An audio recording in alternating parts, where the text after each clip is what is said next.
सबसे पहले तो वंदे मातरम, जय माँ काली।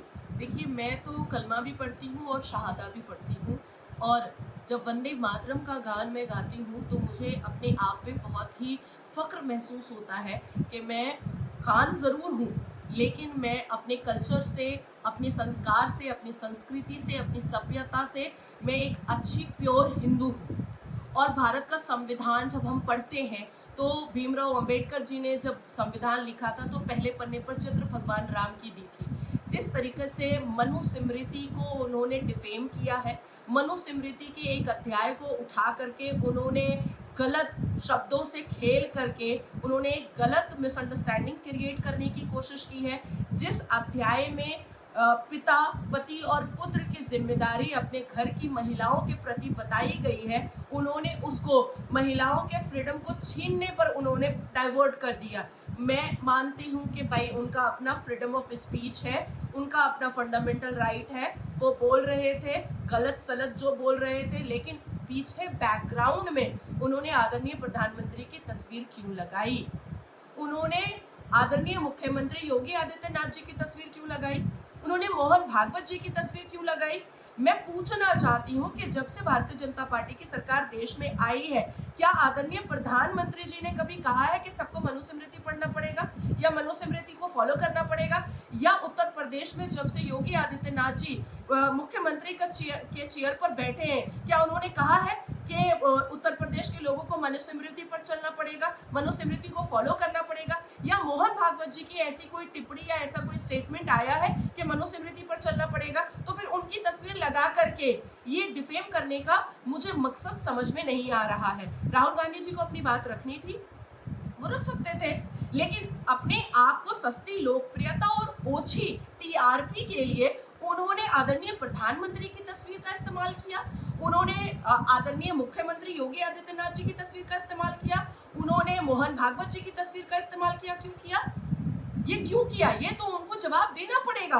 जो राहुल गांधी वंदे मातरम नहीं बोल पाते हैं, जो राहुल गांधी भारत माता की जय नहीं बोल पाते हैं, जो राहुल गांधी अपनी मातृ शक्ति को इज्जत नहीं दे पाते हैं, जो राहुल गांधी अपनी बहन को एलओपी नहीं बना पा रहे हैं, जो राहुल गांधी वंदे मातरम के सभी स्टांजा पर आक्रोश दिखाते हैं, सोनिया एंटोनियो आक्रोश दिखाती हैं, वो बता रहे हैं कि पेट्रियार्की क्या होती है।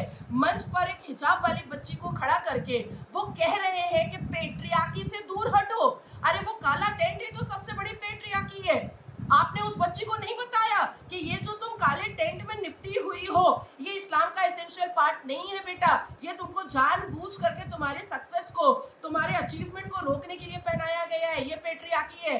तो राहुल गांधी जी किसी भी तरीके से सनातन पर जो डिफेम करते हैं, सनातन पर जो अभद्र टिप्पणियां करते हैं, वंदे मातरम पर जो अभद्र टिप्पणियां करते हैं, भारत माता की जय पर जो अभद्र टिप्पणियां करते हैं, लेकिन वो हर एक मुद्दे पर भारतीय जनता पार्टी को क्यों उठा करके लेकर आते हैं? भगवान राम भारतीय जनता पार्टी नहीं है, मनुस्मृति भारतीय जनता पार्टी नहीं है, शिव जी भारतीय जनता पार्टी नहीं है, भगवान राम भगवान है, भगवान शिव भगवान है, राम मंदिर है। भारतीय जनता पार्टी एक पॉलिटिकल पार्टी है। तो ये ओछी जो लोकप्रियता है और टीआरपी है वो राहुल गांधी अपने बलबूते करे, आदरणीय प्रधानमंत्री की तस्वीर को दिखा करके ना करे, या आदरणीय योगी जी की तस्वीर को दिखा करके ना करे, या मोहन भागवत जी की तस्वीर को दिखा करके ना करे। तो मुझे लगता है कि कानूनी कार्रवाई बहुत ही अच्छे तरीके से मैंने की है और उनको अब जवाब देना ही पड़ेगा, और अगर वो जवाब नहीं देंगे तो फिर देश की सर्वोच्च न्यायालय तक ये मामला जाएगा, और देश की सर्वोच्च न्यायालय में वो अक्सर आकर के रिटन माफीनामा दे करके जाते हैं, तो वहां पर भी आप लोग देखिएगा कि माफीनामा दे करके जाएंगे, क्योंकि इसका जवाब तो उनके पास है ही नहीं कि वो एक छात्रों की गूंज एक प्लेटफॉर्म बनाए हैं जिसमें वो as a leader of opposition देश के वो अपने पार्टी का प्रचार कर रहे हैं, वो अपनी पार्टी की प्रशंसा करवा रहे हैं, वो छात्रों से संवाद कर रहे हैं। तो उस छात्रों के संवाद के बीच में आदरणीय प्रधानमंत्री की तस्वीर क्या कर रही है?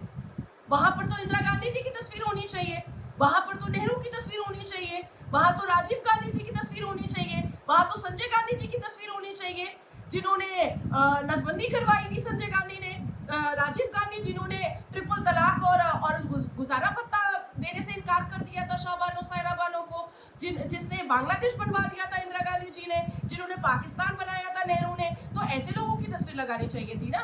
हमारे आदरणीय प्रधानमंत्री की तस्वीर एलओपी क्यों लगा रहे हैं, तो ये एक बड़ा सवाल है।